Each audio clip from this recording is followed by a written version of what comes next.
ഇതുമായി ബന്ധപ്പെട്ട് ഞാൻ 5 ദിവസം വളരെ പ്രതിസന്ധിയിൽ ബോംബെയിൽ പോയി. അവിടുത്തെ NSDL എന്ന് പറയുന്ന പേയ്മെന്റ് ബാങ്ക് സംവിധാനത്തെ കുറിച്ച് നമ്മൾ പഠിച്ചു. 100 കണക്കിന് അക്കൗണ്ടുകളാണ് സെയിം ബാങ്കിൽ നിന്ന് ഈ തട്ടിപ്പിന് വേണ്ടി ഇവർ ഉപയോഗപ്പെടുത്തുന്നത്.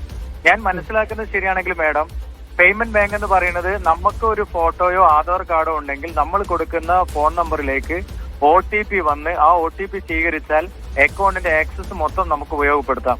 ഞാനടക്കമുള്ള മലയാളത്തിലെ ആളുകൾ അല്ലെങ്കിൽ രോഗികളായിട്ടുള്ള ആളുകൾക്ക് മറ്റൊരു മാർഗവും ഇല്ലാത്തത് കൊണ്ടാണ് ഗതികേട് കൊണ്ട് ചാനലുകളിൽ വരെ വൃക്ക മാറ്റിവെക്കാനും ലിവർ മാറ്റിവെക്കാനും ഇങ്ങനെ വീഡിയോ ചെയ്യുന്നത്. 1/2 മണിക്കൂർ കൊണ്ടാണ് മാഡം ഈ വീഡിയോകൾ ഫേക്ക് ഉപയോഗിച്ചുകൊണ്ട് QR കോഡ് കയറ്റുന്നത്.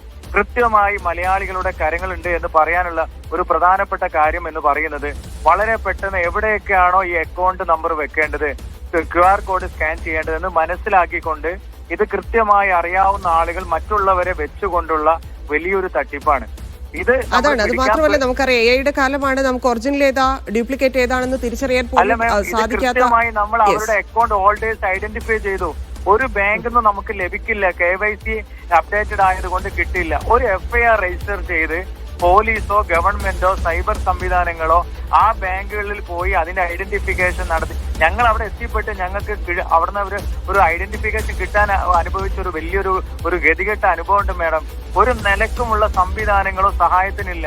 നിരവധി തവണ നമ്മൾ പരാതി കൊടുത്തു. ബിഗ് സ്കാം ആണ് നടന്നുകൊണ്ടിരിക്കുന്നത്. ഇത്രയും ഐഡന്റിഫിക്കേഷൻ, QR കോഡ്, അക്കൗണ്ട്, ആളുടെ പേര്, ചിത്രം എല്ലാം പച്ചയായി 3 ആള് ബൈക്കിൽ പോയാൽ അത് ക്യാമറ കണ്ണിലൂടെ പിടിച്ച് അവന്റെ വീട്ടിലേക്ക് പോലീസിന്റെ സമൻസും നോട്ടീസും എത്തുന്ന ഈ കാലഘട്ടത്തിൽ ഇത്രയും പച്ചയായിട്ട് QR കോഡും അക്കൗണ്ട് നമ്പറും സഹിതം കൊടുത്തിട്ട് അതിന്റെ പിന്നിൽ ഫോളോ അപ്പ് ചെയ്ത് ആ ആളെ കണ്ടെത്തി അതിന്റെ പിന്നിലുള്ള ആളെ കണ്ടെത്തിയിട്ടില്ലെങ്കിൽ ഈ ഫണ്ട് എങ്ങോട്ടാണ്?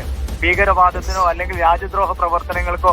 ഇനി അതല്ല, നമ്മൾ പലപ്പോഴും പറഞ്ഞു MDMA കഞ്ചാവൊക്കെ വലിച്ച് യുവാക്കൾ വലിയ രീതിയിലേക്ക് മാറുന്നു. ഇനി അവരാരെങ്കിലും ആണോ ഇത് എളുപ്പത്തിൽ ഇങ്ങനെ ഒരു ഫണ്ട് കണ്ടെത്താനുള്ള ഈ ഒരു സംവിധാനം കണ്ടുപിടിച്ച് തട്ടിപ്പിന് നേതൃത്വം കൊടുക്കുന്നത് എന്ന് പോലും നമുക്കറിയില്ല. FIR രജിസ്റ്റർ ചെയ്യാതെ ഒന്നും ചെയ്യാൻ സാധിക്കില്ല മാം. യെസ്, നന്ദി ഷമീർ പ്രതികരിച്ചതിന്. മനുഷ്യാവകാശ പ്രവർത്തകൻ നൌഷാദ് തെക്കയിൽ ചേരുന്നുണ്ട്. ശ്രീ നൌഷാദ്, നമുക്കറിയാം മലയാളികൾ എത്രത്തോളമാണ് ഒരു കേസിൽ ഇറങ്ങിച്ചെന്ന് പ്രവർത്തിക്കുക, ഇല്ലെങ്കിൽ ഒരു സഹായം ആർക്കെങ്കിലും ആവശ്യമുണ്ടെങ്കിൽ അത് മെഡിക്കലാണെങ്കിൽ അത്രയും തന്നെ ആളുകൾ പൈസ കൊടുക്കുന്ന ഇല്ലെങ്കിൽ അതുമായി സഹകരിക്കുന്ന ഒരു രീതി നമുക്കുണ്ട്. അതുകൂടിയാണ് ഇല്ലാതാവുന്നത് ഇത്തരത്തിലുള്ള പ്രവർത്തനങ്ങളിലൂടെ എന്നുള്ളതാണ്. ഇതിനെങ്ങനെ തടയിടാമെന്നാണ് താങ്കൾ കരുതുന്നത്?